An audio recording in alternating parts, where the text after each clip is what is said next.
السلام علیکم ورحمۃ اللہ۔ دیکھیں، وراثت کے معاملے میں ہم بات کر رہے ہیں لوگوں کے کیا کیا بہانے ہیں وراثت نہ دینے کے، اور کیا کیا وجوہات ہیں صحیح تقسیم نہ کرنے میں، اور کیا اس میں ہم غلطیاں کرتے ہیں۔ دیکھیں، زندگی کا اگر معاملہ لے لیں، کوئی بھی شخص زندگی میں کسی کے نام سے پراپرٹی نہ لے، اس میں بہت سارے مسائل بنتے ہیں بعد میں، اس لیے یہ مسائل پہلے سمجھنے چاہیے۔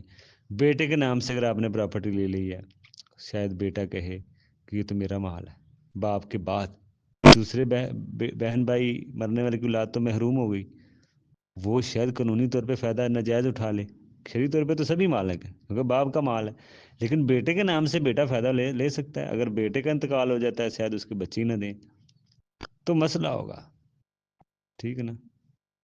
اس لیے ہو سکتا ہے وہ چھوٹے بہن بھائیوں کو اپنا حصہ ہی نہ دے، ایک خرابی۔ دوسرا، اگر آپ بیوی کے نام سے لیتے ہیں تو اگر بیوی دوسری آ جائے تو مسئلہ ہوگا۔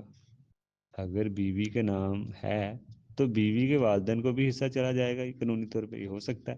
آپ نے بیوی کے نام کر دیا اپنا مال، ویسے ہی کسی قانونی مسائل کی وجہ سے مالک آپ ہیں، ایک ہوتا ہے نا آپ اس کو مالک بنا دیں، الگ معاملہ ہے۔ اپنا مالک آپ ہیں لیکن ویسے کسی کے نام کر دیتے ہیں، چلیں مالک میں ہی ہوں لیکن کسی کے نام، یہ خرابیاں پھر بنتی ہیں۔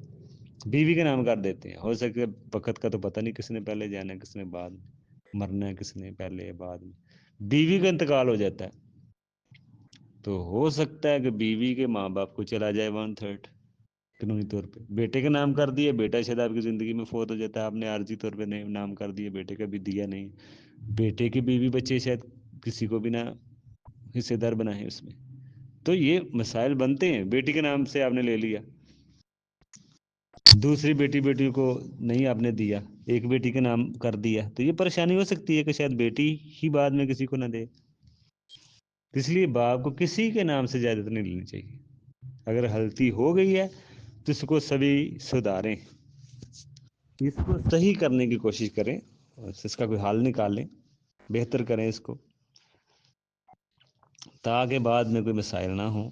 اگر کسی نے ایسے کر دیا ہے تو اس کو صحیح کر لیں، اس کو اپنے نام کروائیں جو بھی اس کا حل ہے، تاکہ بعد میں کوئی مسائل نہ بنے۔